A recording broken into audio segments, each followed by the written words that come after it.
Who are the people in your neighborhood?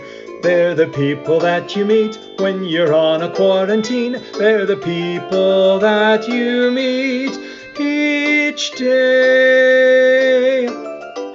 Hi, everyone, and welcome to another episode of Who Are the People in Your Neighborhood? I'm excited today to be joined by my friend and a PA at Glenn Medical Center. This is Jason Mower. Hi, Jason. Hello. So happy to have you here. Oh, thank you. It's great to be here. Thanks for having me. You bet. So Jason, like I said, works at Glenn Medical Center. So I am really curious for you to share your experience with us about what you have seen because of this virus, how your job has changed. Kind of fill us in about what's been happening at Glenn Medical Center. Yeah, absolutely. So, like everyone else's world, overnight it changed dramatically.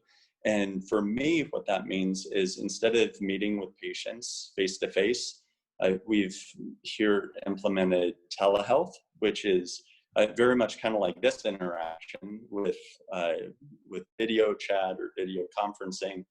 Uh, and luckily, this is a really great resource for the community, not only to help slow the spread of this virus that's going around, but also helping connect with patients and get them what they need for their acute and chronic needs. So, uh, so my day to day has changed dramatically. I, the reason I love what I do is because I'm able to help others in different ways, and I'm able to still do that, though it's through a more cyber medium, I guess. So uh, I'm seeing patients still for the same like acute issues of earaches or sore throats or cough and fever, suspicion of COVID-19 and all of that. And we do screenings for all of those things through telehealth, but also chronic things like high blood pressure maintenance and headaches and diabetes and all of that kind of stuff too. So really the goal is to help provide these resources to people in the community, uh, despite all of us maintaining the social distancing. And I'll tell you, the last place that that you want to be spending unnecessary time is probably at the hospital. So Unless you work there, right? unless it's there, then we're doing other things to protect presently and also prepare for the future as well. Because the truth is we don't know how how bad this is going to hit Glenn County. We're expecting the worst, planning for the worst, and hoping for less. Yeah, and I personally am grateful for that. Thank you guys for taking those steps. If they're not needed, that will be the most amazing thing that ever happened to us. So I'm a Yeah, big fan of preparation. Um, truly. to follow up on what you were saying, so if clients are having symptoms they're worried about, they can come and see you in office, or is that done through a tele appointment? Yeah, one of the most important things is to reach out and then we can direct you further. But generally, one thing that's best for two reasons is the telehealth option.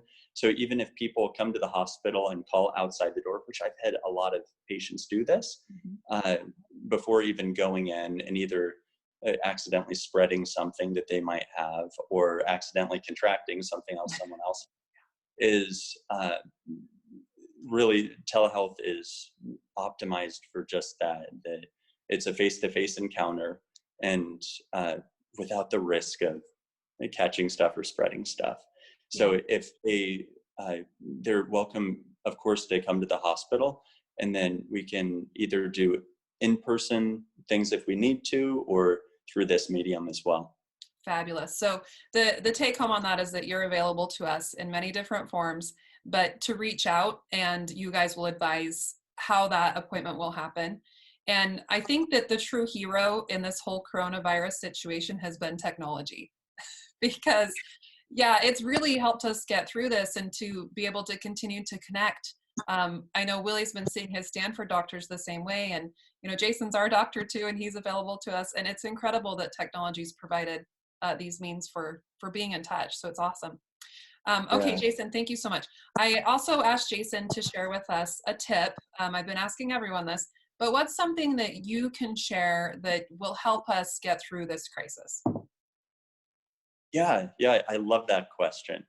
Uh, so from the medical perspective, really what I'm seeing being done is wonderful and needed, which is the social distancing and especially protecting those high risk populations. So uh, things like standing the 6 feet apart or more, and avoiding uh, hugs and handshakes and all of those things, of course, but also thinking about uh, if grandparents are watching grandkids, things like that, uh, is going to be really important going forward.